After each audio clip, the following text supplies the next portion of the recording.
Est-ce qu'il y a des amoureux de la prière en ce lieu? Oh, oh, oh. Ah, ah, ah,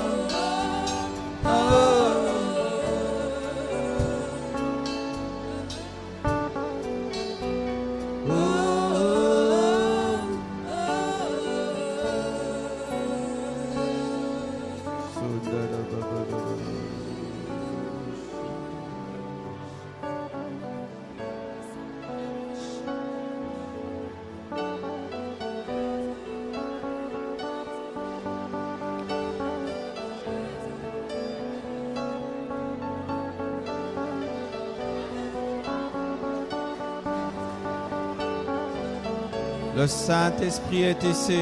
L'Esprit de prière est là. Oh,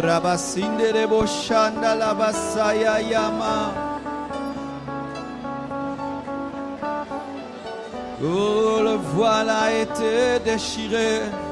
Le voile a été déchiré. Tu peux t'approcher librement. Le voile a été déchiré.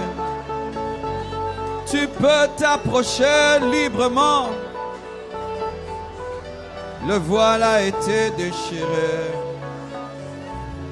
Père, répands au milieu de nous ce soir un puissant esprit de prière. Père, répands au milieu de nous ce soir un puissant esprit de prière. Père, répands au milieu de nous ce soir un puissant esprit de prière. Qu'il tombe sur nous, l'esprit de prière. Zunderegezindoregozi. Zundarabazindorogozi. Zunderegezindoregozi. Zundorozo tororobozi. Zuntororobozindorobozi. Zukarabarabazuta. Zuntorozuntaruza turuzuta. Zuntorozundorogozuturubo. Rundurozindorobozunta. Yunderebozundarabarabababazu. Rudogondorobogozindidibizindidibisa. Rundorobozindidibisa. Zundarabazundarabagunda. Rundarabagaragazindirebeza.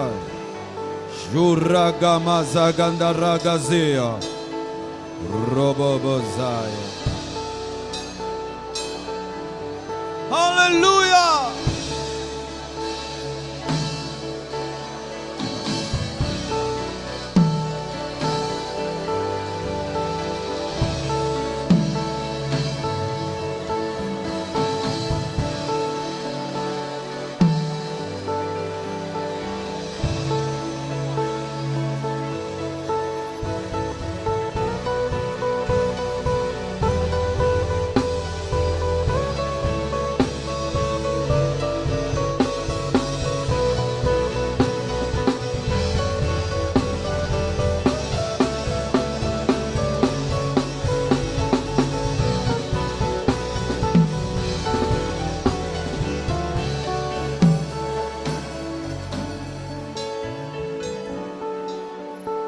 Romains 8, versets 26 à 27.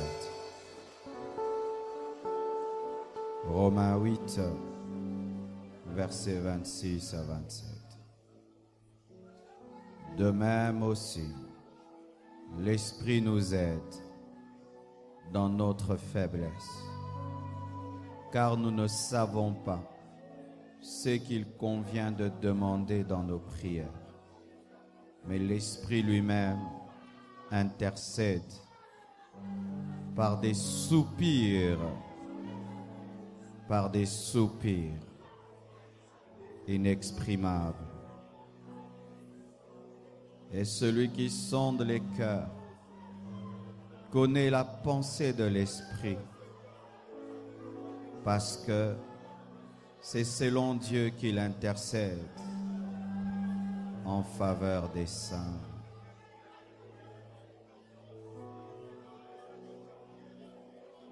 Sharazi Prabaso Taramashanta. Shiramasuta. Shiramashanta. Luc 22, 44.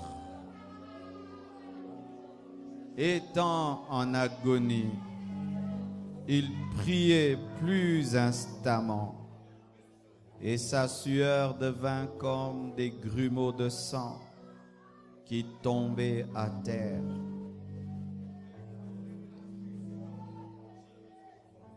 Galates 4, 19. Mes enfants, pour qui j'éprouve de nouveau les douleurs de l'enfantement, jusqu'à ce que Christ soit formé en vous. Asseyez-vous.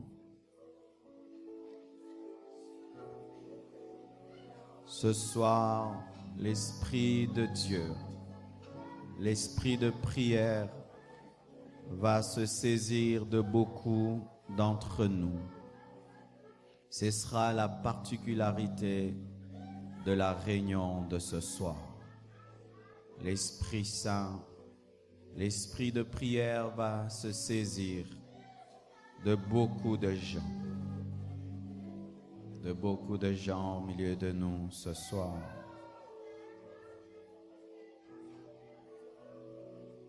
Je vais vous parler de l'aide de l'Esprit dans la prière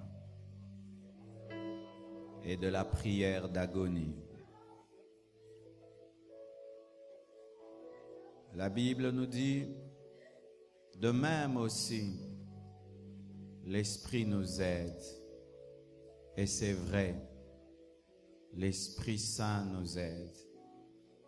Parce qu'il est impossible à un homme de vivre avec Dieu. Ce n'est pas possible. À un homme de vivre avec Dieu. Déjà, l'homme vivre avec un autre, c'est difficile.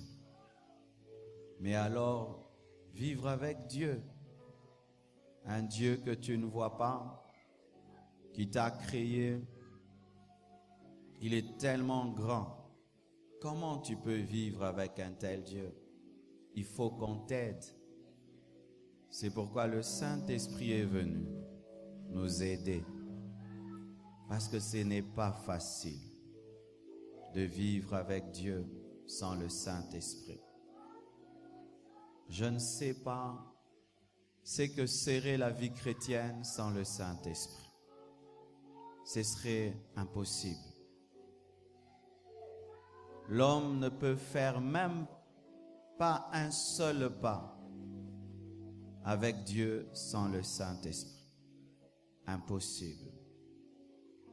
Il nous aide, le Saint-Esprit, dans beaucoup de choses, mais il nous aide aussi dans la prière. Il nous aide dans la prière parce que nous sommes faibles dans la prière. Et il faut reconnaître que tu es faible pour qu'on t'aide. Le Saint-Esprit n'aide pas les gens forts. Tous les grands hommes de prière sont faibles. Les grands hommes de prière ne sont pas des hommes forts. Ce sont des hommes faibles qui reconnaissent qu'ils ne peuvent même pas faire 2 minutes dans la prière sans l'aide du Saint-Esprit. Qui reconnaissent qu'ils ne peuvent pas trouver les bons mots, les bonnes phrases à dire à Dieu sans l'aide du Saint-Esprit. L'aide du Saint-Esprit n'est donnée qu'aux faibles, pas aux forts. Si ici, tu te considères comme étant fort, le Saint-Esprit ne peut pas t'aider. Il aide seulement les faibles. Ceux qui disent « aide-moi ». Aide-moi à prier. Je ne sais pas prier. Certes, je suis intelligent, mais je ne sais pas prier. Certes, je connais beaucoup de versets bibliques, mais je ne sais pas prier. Parce qu'avoir les versets bibliques, ce n'est pas toujours savoir prier.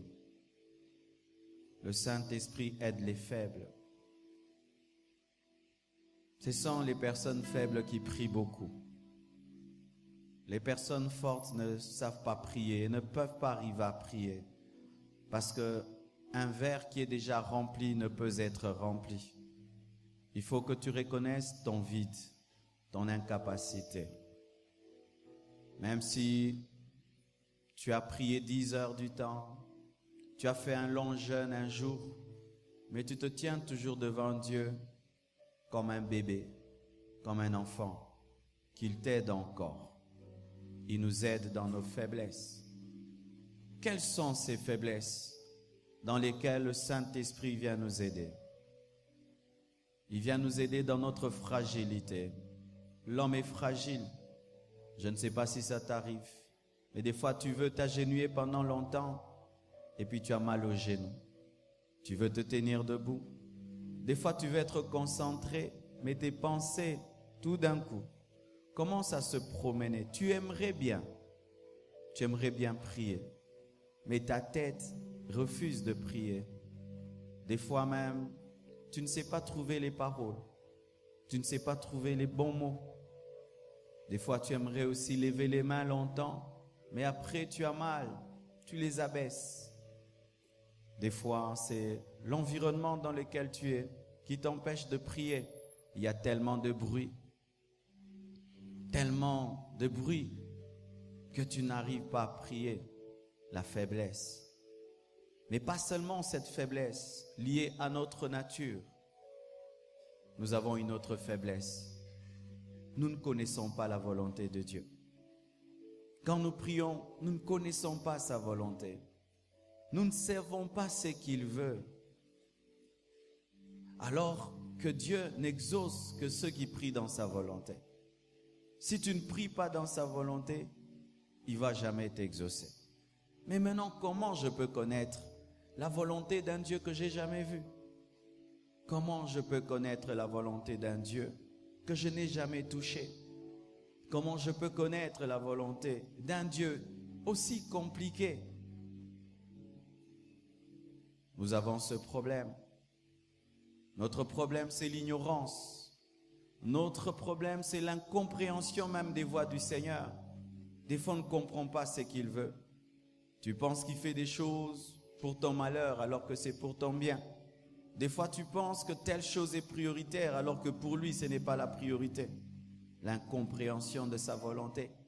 C'est pourquoi le Saint-Esprit vient nous aider. Parce que l'homme a du mal à comprendre la volonté de Dieu.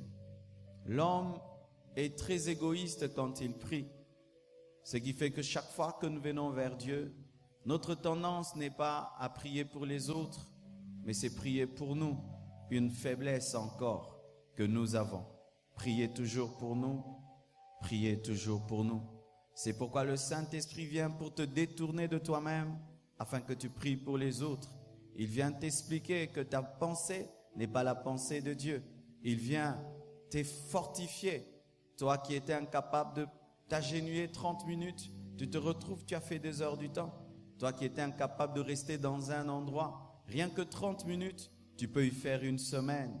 Le Saint-Esprit vient aider ta fragilité humaine. Il vient aussi aider ton ignorance afin de te révéler la volonté parfaite de Dieu. Car nous ne savons pas ce qu'il convient de demander. Des fois, tu te dis, est-ce que je dois chasser les démons? Est-ce que je dois remercier le Seigneur? Est-ce que je dois demander la plénitude du Saint-Esprit? Ou je dois présenter le sang? Est-ce que je dois revendiquer les promesses de Dieu? Ou je dois supplier? Est-ce qu'il faut que je m'oppose aux puissants des ténèbres? Peut-être ce n'est pas le diable, peut-être c'est Dieu. Nous sommes souvent dans tout cela. Tu ne sais pas ce qui convient de demander. Est-ce que c'est le temps de l'accomplissement de la promesse ou je dois encore attendre? Est-ce que je dois d'abord prier pour le matériel, ensuite pour le spirituel? Nous ne savons que demander. il faudrait que tu reconnaisses cela. Je ne sais pas ce que je dois demander. Si tu ne reconnais pas, il ne t'aidera pas. Les professionnels dans la prière ne peuvent subsister devant Dieu.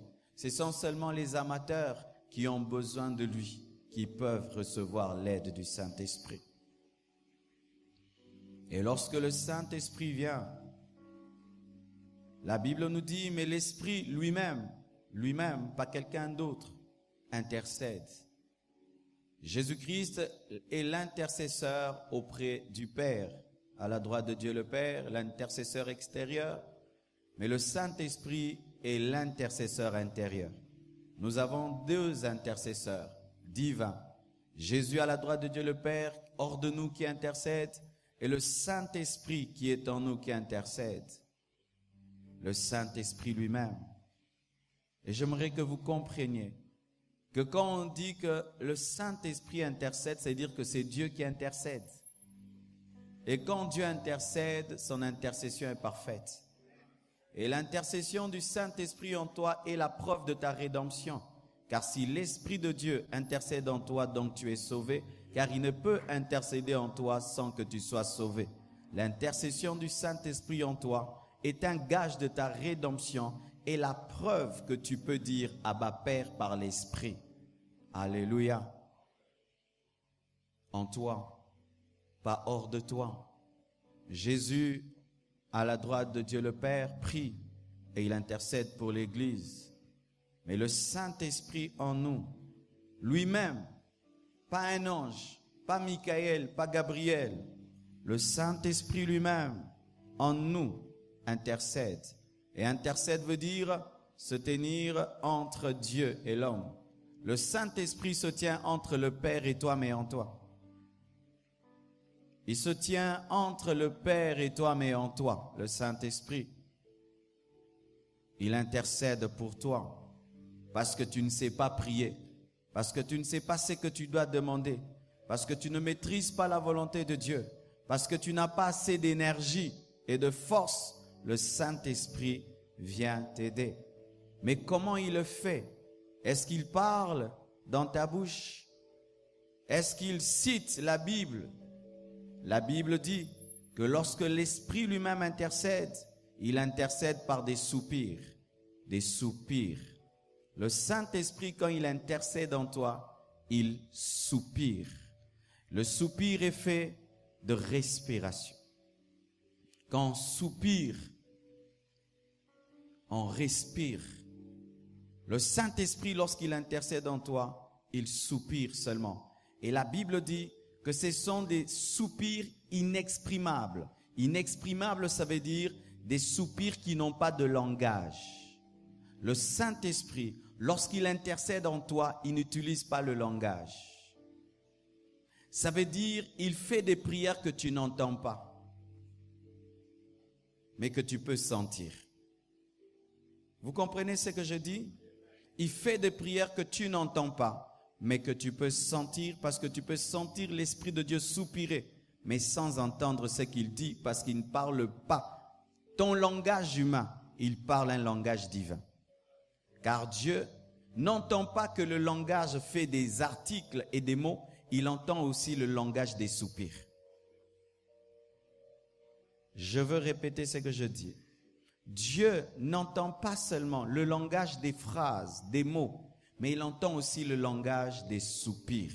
Et lorsque l'Esprit de Dieu intercède pour toi, il ne dit pas ton nom, il ne dit pas des choses, mais il soupire en toi, mais il parle, mais pas ton langage, c'est pourquoi tu ne peux pas entendre, mais Dieu entend. Et la Bible dit, Dieu qui sonde ton cœur peut sonder l'esprit qui le sonde. Ainsi, l'Esprit de Dieu qui sonde Dieu te révèle la pensée de Dieu, et l'Esprit de Dieu que Dieu sonde lui permet de t'exaucer, parce que lui qui est dans ton cœur parle pour toi dans ton cœur. Ainsi, la capacité de l'Esprit de sonder Dieu me révèle sa volonté, et la capacité du Père de sonder l'Esprit fait que je sois exaucé, parce qu'il peut entendre le soupir inexprimable. C'est pourquoi lorsque vous priez, sachez que vous n'êtes pas seul. sachez que vous n'êtes pas seul quand vous priez. Il y a quelqu'un qui prie avec vous. Et dans le langage, selon les Grecs, lorsqu'on veut parler de l'aide du Saint-Esprit lorsque nous prions, on donne cette image, c'est quelqu'un qui est en train de transporter quelque chose de lourd, mais quelqu'un d'autre vient l'aider en transportant ce qui est plus lourd. Je donne un exemple, je suis en train de transporter cette chair et je suis incapable de la transporter. Et puis je me dis, je veux seulement déplacer ce petit coin, mais quelqu'un d'autre vient, il tient le 3/4 du poids et moi je touche un tout petit peu. Ta part, c'est de croire en Jésus-Christ et de laisser l'Esprit opérer en toi. Il fait en toi ce qui est plus lourd. Et voici une image que tu peux avoir pour mieux comprendre cela. Des fois, quand je prie avec mes enfants, je leur dis, on va prier comme ceci. Et ils peuvent des fois prier, ils prient mal. Je leur dis, prie encore. Comme je connais Dieu, je leur révèle la volonté de Dieu et je les pousse à prier. Mais pendant qu'ils prient, je sais qu'ils ne maîtrisent pas trop Dieu. Pendant qu'ils prient, moi, dans mon cœur, je suis en train de parler en d'autres langues. C'est ce que l'Esprit de Dieu fait. Il te révèle la volonté de Dieu. Il te pousse à prier. Mais pendant que tu pries, comme il sait que tu es fragile et tu ne connais pas tout, lui maintenant, il ne parle pas en langue, mais il est en train de soupirer de manière divine, afin que Dieu t'exauce. Ainsi, si ta prière fragile rate, sa prière parfaite ne rate pas. Alléluia. Est-ce que vous comprenez ce que je dis? Je t'assure que si tu comprends ce que je dis, tu n'auras plus peur de prier. Parce que tu sais que tu ne pries pas seul. Tu pries avec Dieu, priant Dieu. Le Père est Dieu. Le Saint-Esprit n'est pas une puissance. Le Saint-Esprit est omniscient, omniprésent, omnipotent, donc il est Dieu. Lorsque je prie le Père, le Saint-Esprit aussi qui est Dieu, m'aide à prier le Père. Une telle prière ne peut pas rater parce que Dieu se connaît lui-même. Ainsi, le Saint-Esprit ne demande jamais une chose qui soit en contradiction avec le Père parce que lui et le Père, ils sont un. Alors, ce serait une folie d'aller auprès du Père, demander sans le Saint-Esprit qui connaît le Père. C'est pourquoi Jésus a dit, « Il vous est avantageux que je m'en aille, afin que vienne un autre moi-même. » C'est-à-dire un autre consolateur. Pour dire un autre consolateur, donc l'autre aussi était un premier consolateur. Seul un consolateur peut remplacer valablement un autre consolateur. Ainsi, le Saint-Esprit dans ta vie est la présence spirituelle de Jésus qui est à la droite de Dieu le Père. Ainsi, tu ne peux entrer en possession de ce que Christ a fait pour toi sans collaborer avec le Saint-Esprit, car c'est lui qui était là alors que Jésus te sauvait, alors qu'il ressuscitait et qu'il disait tout est accompli, et il maîtrise les versets que tu dois présenter mais que tu ne connais pas encore. Alléluia. C'est pourquoi des fois tu es étonné des résultats de tes prières où tu dis, je n'ai prié que comme ça, mais comment je suis exaucé? Il y avait le soupir. Il y avait le soupir. Moi, j'aimerais être sincère. Des fois, je suis étonné par mes exaucements. Où je prie pour une chose et des choses qui se font infiniment, abondamment, au-delà de ce que je pense. Pourquoi? Il y avait le soupir de l'Esprit qui avait sondé le cœur de Dieu et que le Père avait sondé. Ainsi, bien-aimé, dans tes prières imparfaites, il y a toujours le filigrane de la prière parfaite. Dans chaque billet, il y a un filigrane. Et il y a toujours le filigrane de la prière du Saint-Esprit dans tes prières. Parce que, en soi, ne dis jamais je prie. Dis toujours nous prions parce que tu ne pries jamais seul. Tu ne pries jamais seul. Je répète, tu ne pries jamais seul. Je répète, tu ne pries jamais seul. Est-ce que vous comprenez? Vous ne priez jamais seul. Vous priez avec le champion de la prière. Alléluia.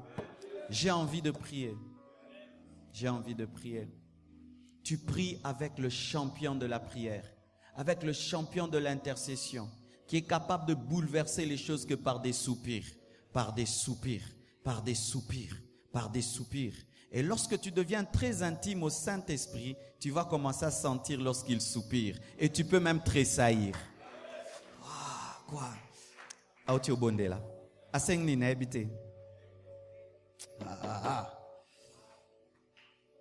La vie chrétienne est belle. Toi qui as peur de prier dans le noir, je vais te donner la vraie image. Tu as peur de prier le Père qui a créé la lumière et qui éclaire les ténèbres avec Dieu à côté de toi, ayant peur du petit Satan. Tu es devant le Père, le Tout-Puissant, qui peut éclairer les ténèbres par sa parole avec le Saint-Esprit qui est Dieu en toi. Vous deux, vous priez ensemble, mais tu as peur des ténèbres que Dieu peut éclairer rien que par sa parole. Et tu as peur de qui? D'un sorcier qui peut t'attaquer dans la présence du Père et du Saint-Esprit qui t'accompagne. C'est une insulte. C'est une insulte. Lorsque tu viens devant Dieu, tu n'es jamais seul. Il y a toujours quelqu'un. Mais ton problème, tu n'es pas conscient de lui. Ça t'arrive de fois, tu parles et tu entends quelque chose qui te dit tais-toi. Ce n'est pas toujours l'esprit de lourdeur, c'est le Saint-Esprit. Les gens charnels vivent des lourdeurs et des attaques. Mais quand tu deviens spirituel, le silence n'est pas de la lourdeur. Tu lui donnes une passe afin qu'il puisse soupirer. Ou tu pries. Et puis tu sens une paix. Et tu restes calme. Tu ne dis rien. Mais dans ton cœur, tu sens des choses. Tu n'as pas arrêté de prier parce que tu ne parles plus. Tu n'as pas arrêté de prier parce que tu ne parles plus. Il y a l'autre maintenant qui est en train de prier. C'est pourquoi, des fois, vous arrêtez trop vite de prier alors que c'est le tour de soupir. Comme je n'ai plus rien à dire, je m'arrête. Qui t'a dit que tu pries toi-même? Lorsque vous priez à deux, vous dites, toi tu pries et puis moi je prie. Est-ce que tu peux t'arrêter tant que l'autre n'a pas prié? Mais pourquoi tu t'arrêtes tant que l'autre n'a pas arrêté? Et quand tu deviens intime avec le Saint-Esprit, il va te dire, reste là, je suis toujours en train de soupirer en ta faveur. En ta faveur. C'est pourquoi des fois vous voyez dans le culte, un frère il s'étale ici, il ne dit rien. Vous dites le frère a la distraction. Non, lui il peut sentir les soupirs de l'esprit. Ce n'est pas parce que la chanson a pris fin que l'esprit a cessé de soupirer. Et ce n'est pas parce qu'on a dit Amen que l'Esprit a dit Amen. Et ce n'est pas parce qu'on a dit le culte a pris fin que l'Esprit a cessé. Car lorsque tu entres dans la vraie intimité avec l'Esprit, les soupirs de l'Esprit peuvent t'amener même à passer toute une nuit que tu n'avais pas prévue. Et quand tu deviens connecté à l'Esprit, tu ne sens plus le temps passer. Mais tu dis, mais je n'avais pas prié. Mais tu avais prié, tu avais laissé l'autre prier. Laisse l'autre qui est en toi soupirer. Je te donnais un grand secret, je t'assure. Hein? Je te dis un grand secret de la vie chrétienne, un grand secret. En soi, tu as Dieu en toi qui t'aide à le prier lui-même. Est-ce que tu peux rater? C'est comme si tu es le fils du professeur. Et pendant qu'on est en train de faire les examens, tu es avec papa en train de rédiger cet examen, voyant les réponses et les questions. Est-ce que tu vas échouer? Pendant que tu te tiens devant le Père pour le prier, lui-même t'aide à bien le prier pour que ça ne rate pas. Oh, gloire à Dieu. Qui va prier ce soir? Ainsi tu comprends ceci. Que chaque fois que tu ne pries pas, tu es en train de rater un grand privilège. Chaque fois que tu ne pries pas, tu rates un grand privilège. Et la Bible dit, et celui qui sonde les cœurs connaît la pensée de l'Esprit, parce que c'est selon Dieu qu'il intercède en faveur des saints. Bien-aimés, tous les mots dans la Bible sont importants. Je n'aimerais pas faire ici du show, amen, hein, où on fait le show. La Bible dit que l'Esprit intercède en faveur des saints. Et là, le saint, ça veut dire des mises à part. C'est-à-dire que l'intercession de l'esprit ne réussit que dans la vie des consacrés. Des consacrés. Église du Congo, on t'a beaucoup enseigné la prière, mais on ne t'enseigne pas beaucoup la sainteté dans la prière. C'est pourquoi vous voulez vivre des choses, mais vous ne pouvez pas les vivre parce que vous voulez le soupir de quelqu'un qui ne vit que dans les saints et qui n'agit que pour les saints. Ôtez le péché de vos vies, vous qui voulez prier. Ôtez le péché de vos vies, vous qui voulez vivre Dieu. Parce que Dieu exauce la prière de l'Esprit qui habite les sanctifiés. Les sanctifiés.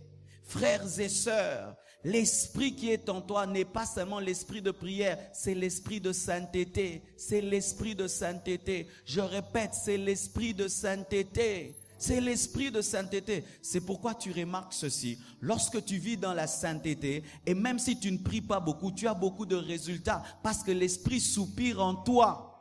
Et si tu pries beaucoup et tu vis dans le péché, tu as peu de résultats. Bien-aimé, la force dans la prière, ce n'est pas beaucoup parler d'abord. C'est être en communion avec Dieu. C'est être mis à part, sorti du monde, sorti du péché, sorti de la mondanité, sorti du paganisme. Lorsque tu te mets à part, l'Esprit de Dieu, qui est l'Esprit élevé, priera pour toi. Priera pour toi.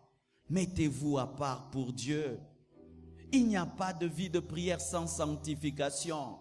Il n'y a pas d'exaucement sans sanctification. Je peux enlever cette partie-là pour que ça fasse bien, que vous puissiez vous sentir bien dans votre peau. Mais bien aimé, la Bible le dit clairement. Il intercède en faveur des saints. Il intercède en faveur des saints. Il intercède en faveur des saints. Je répète, il intercède en faveur des saints. Tu vas me poser la question.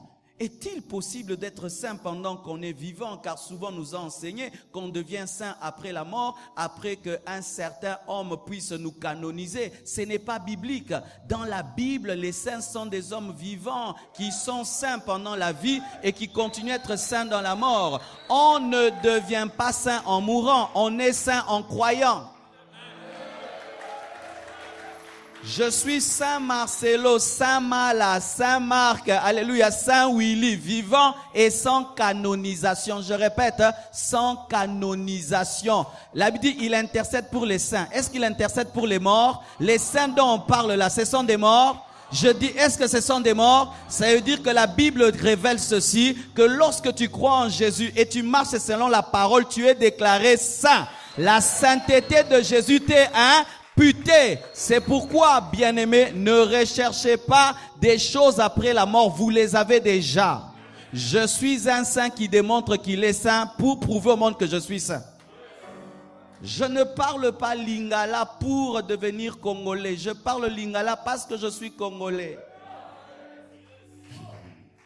Je ne pratique pas des œuvres de justice pour être saint. Je pratique des œuvres de justice parce que je suis saint. Pratiquer les œuvres de justice confirme ce que je suis déjà en Jésus, car il y a deux sortes de sainteté, la sainteté de position et la sainteté pratique. La sainteté de position, c'est celle que tu as quand tu crois en Jésus. Et la sainteté pratique, c'est lorsque tu démontres dans tes paroles, dans tes œuvres, tes actions que tu es saint. Les saints, alléluia. Les saints, alléluia. Maintenant, la Bible dit que le Saint-Esprit intercède en faveur de toi. Dis-moi. Moi. Est-ce que tu le crois? Et parle en d'autres langues. Irabababa. C'est ce qu'on dit. Vous connaîtrez la parole. Vous connaîtrez la vérité. Et la vérité vous affranchira de l'ignorance. Lorsque tu te tiens devant Dieu, tu es un saint qui a le Saint-Esprit. Et qui se tient devant le Dieu saint. Je suis saint. Le Saint-Esprit est en moi et je parle au Dieu saint. Maintenant, est-ce qu'une telle prière peut échouer? Est-ce qu'une telle prière peut échouer? Est-ce qu'une telle prière peut échouer? C'est pourquoi Satan a peur de la vie de prière des saints. Lorsque tu pêches, il va te pousser à prier. Il sait que tu n'es pas dangereux. Mais quand tu es juste, ça veut dire que la prière fervente du a une grande efficacité. Lorsque tu commences à vivre dans la sainteté, le diable a peur que tu fléchisses les genoux. Il a peur que tu fléchisses. Il a peur. Pourquoi? Il sait. Il connaît bien, mes frères et sœurs. C'est pourquoi ajouter à la sanctification la vie de prière. Ajouter à la sanctification la vie de jeûne. Ajouter à la sanctification une vie où vous cherchez Dieu et vous vivrez des résultats. Oh, gloire à Dieu. La Bible dit, l'Esprit lui-même intercède par des soupirs. Là, c'est lui qui le fait. Ce n'est pas toi qui soupires. Mais lorsque nous allons lire au sujet de Jésus, lorsqu'il était à Gethsémane, là, ce n'était pas l'Esprit qui soupirait, c'était lui-même. L'Esprit Saint est un entraîneur qui t'apprend des choses et puis te dit, toi aussi fais. Dans la prière, il y a un niveau où l'Esprit soupire, mais un autre niveau, tu soupires. Et quand j'en parle, j'ai mal dans mon cœur parce que c'est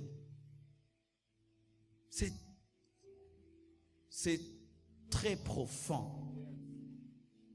Toutes les mamans qui sont ici, si elles vous racontent comment elles ont accouché, c'est vrai, les enfants sont là. Mais si elle veut entrer dans les détails de comment elles ont accouché, tu peux même dire plus jamais. Plus jamais ma femme peut accoucher. La plupart des femmes ne disent même pas à leur mari les souffrances qu'elles ont connues sur le lit de l'accouchement. Et quiconque est passé par cette deuxième prière dont je vais parler, par l'aide de l'Esprit, qui est la prière d'agonie. Dis agonie. Dis-le agonie. La Bible dit, Jésus étant en agonie. L'agonie, c'est seulement pour les hommes. Dieu n'est jamais en agonie.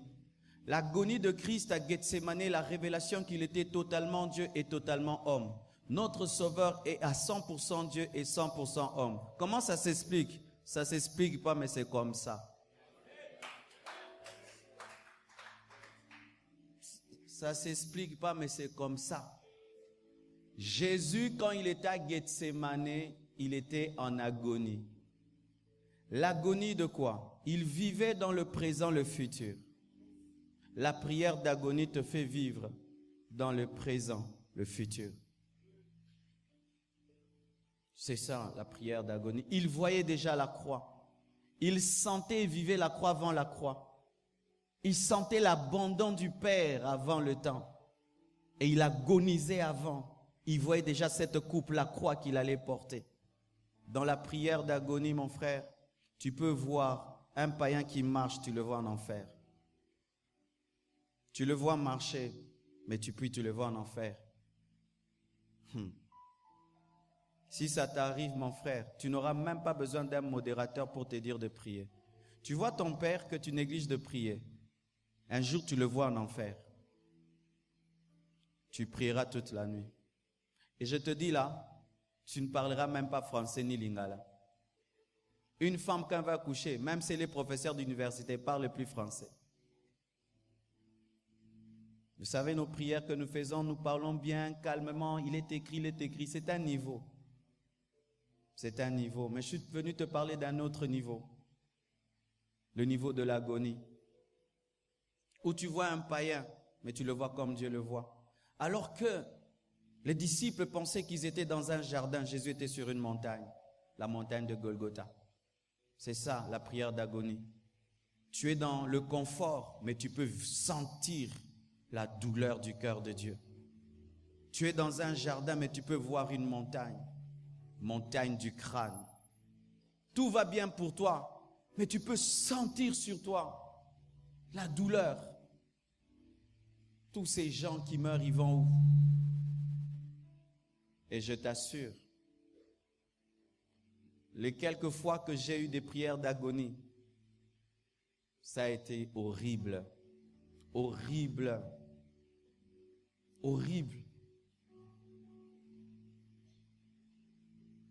C'est-à-dire, tu sens ton cœur être triste, proche de la mort. Une tristesse qui est proche de la mort. Où tes phrases ne suffisent pas. Tes paroles, les chansons, rien ne va. Il n'y a que des cris. Rien que des cris comme la femme qui va enfanter. Il n'y a que des pleurs, des sanglots. Un déchirement du cœur. Où tu te mets à la place des païens. Où tu te mets à la place des autres.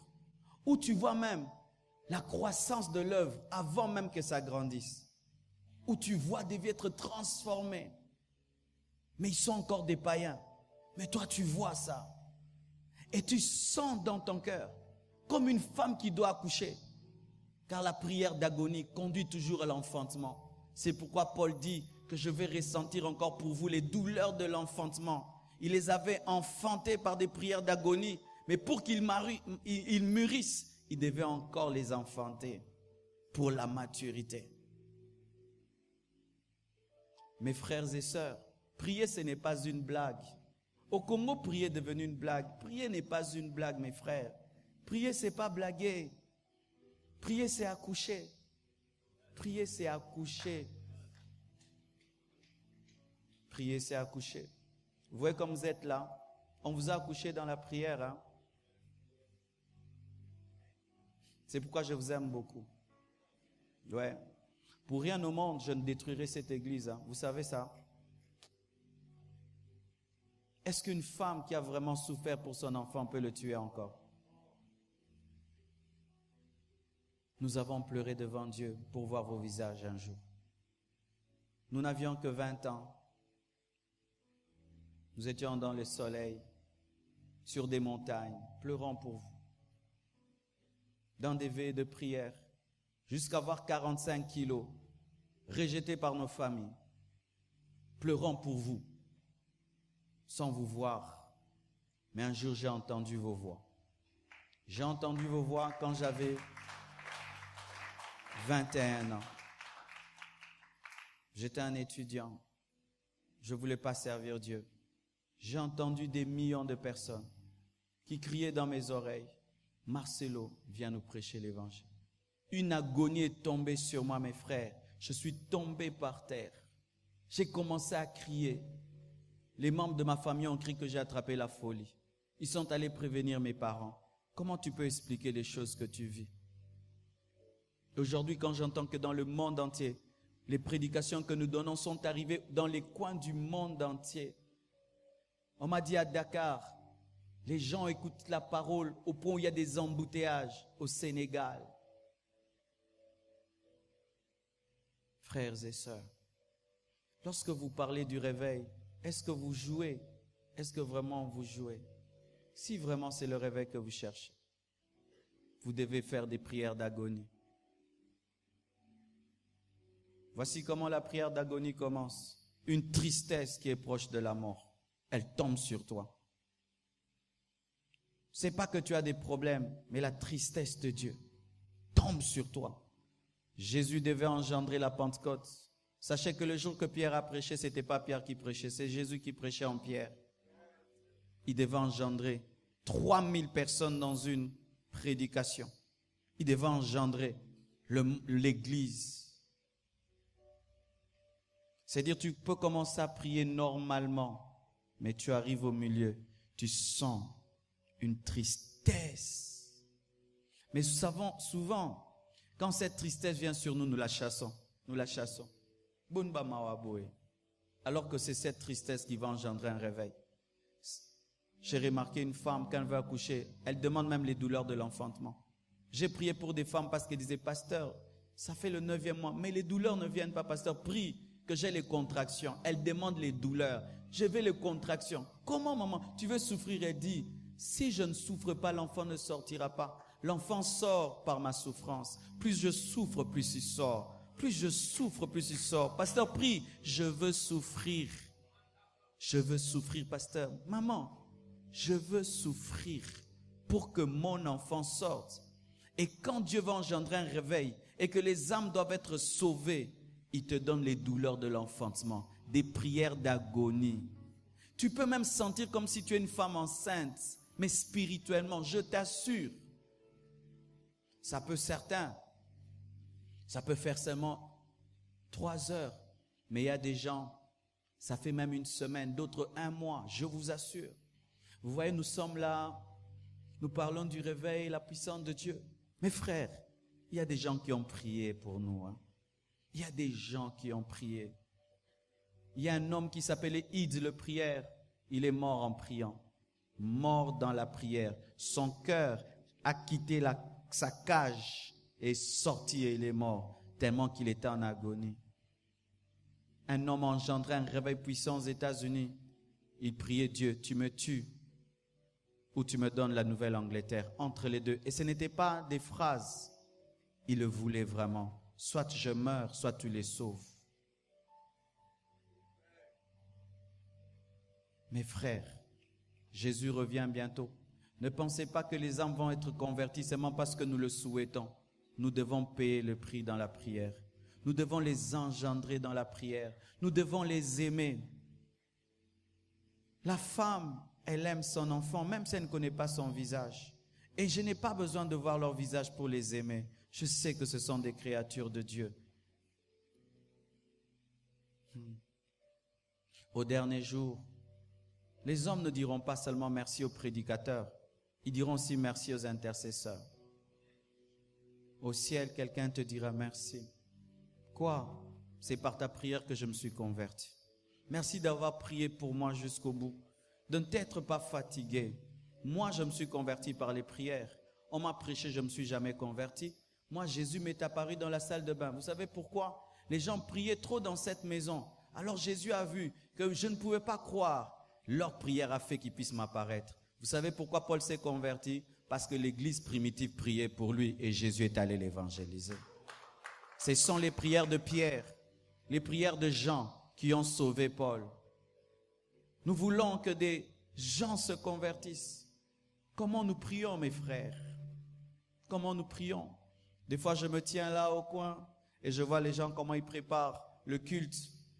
Certains, ils prient seulement parce qu'ils doivent prier, soit intercesseurs. Non, mes frères.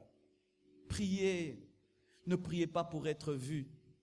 Une femme, quand elle va accoucher, est-ce qu'elle cherche à être vue? Elle le fait dans le secret. Elle cherche WhatsApp, Facebook. Non. Là, c'est le sang. Ce n'est pas propre. Quand on prie, ce n'est pas propre. Quand quelqu'un prie, quand il prie vraiment avec son cœur, il n'y a rien de beau à voir. Il n'y a rien de beau. Jésus, la Bible dit, quand il priait avec agonie, qu'est-ce qui s'est passé? Les veines ont commencé à se déchirer. Et scientifiquement, ça a été prouvé que lorsque l'agonie d'un homme atteint un haut niveau, il est possible que les veines éclatent. Et lui maintenant, les veines ont éclaté et au lieu qu'il transpire, il a commencé à transpirer le sang. Lui qui est fils de Dieu, lui qui est fils de Dieu, qui est parfait, prier avec des cris, avec des larmes, mais les fils de Dieu. Mais nous qui sommes des enfants adoptifs, nous qui sommes des enfants adoptifs,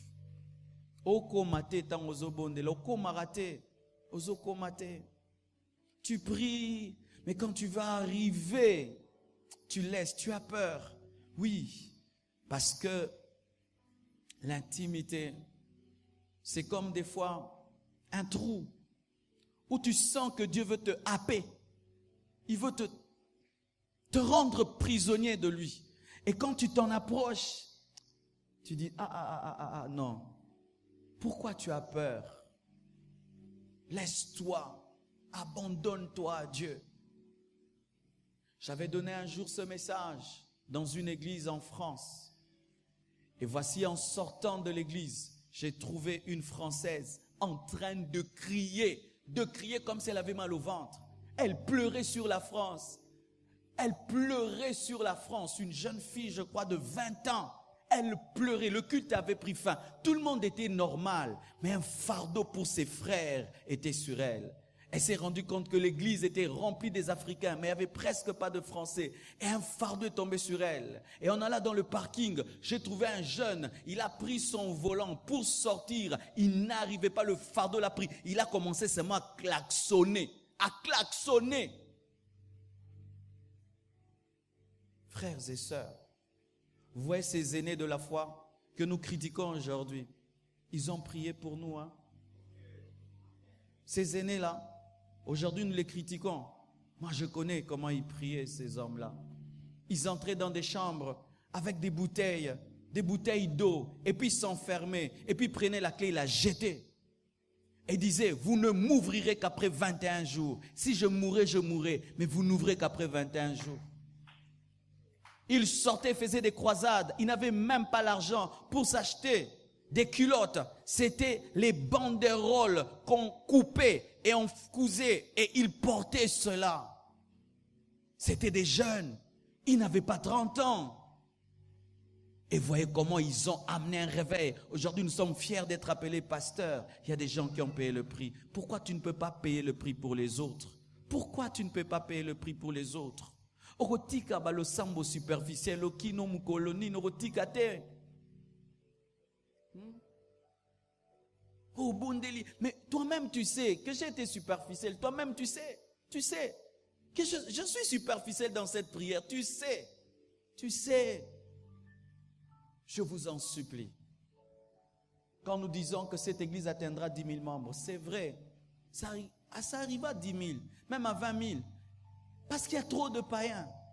Mais pensez-vous qu'ils viendront seulement? Le jour qu'on a reçu les nouveaux venus, on leur a posé la question, comment vous vous êtes retrouvés ici? Certains, vous savez ce qui leur est arrivé? Ils ont eu des apparitions des anges. Certains même des voix leur ont parlé au coin, entre là-bas. D'autres, ils se retrouvaient tellement, viens. Vous pensez que ça arrive par hasard? Il y a des gens qui ont prié. Et voici mes frères et sœurs, une fois que tu as expérimenté la prière d'agonie, ta vie change. Parce que tu auras rencontré le cœur de Dieu. Tu te moqueras jamais plus d'un païen. Tu te moqueras jamais d'un homme qui est en train de se perdre. Parce qu'un jour tu as senti ce que Dieu ressent pour lui, que Dieu l'aime beaucoup. Tous ces païens qui pêchent, Dieu pleure pour eux. Jésus pleure, il pleure. Si Dieu pouvait te montrer le cœur qu'il a pour ce païen qui va mourir demain, mais personne ne l'a évangélisé. Il sait cet homme va mourir, mais personne n'est là. C'est pourquoi je vous prie, mes frères et sœurs, aujourd'hui, à la fin de cette convention, de prier en profondeur. Nous sommes debout, s'il vous plaît, nous allons prier. Alléluia.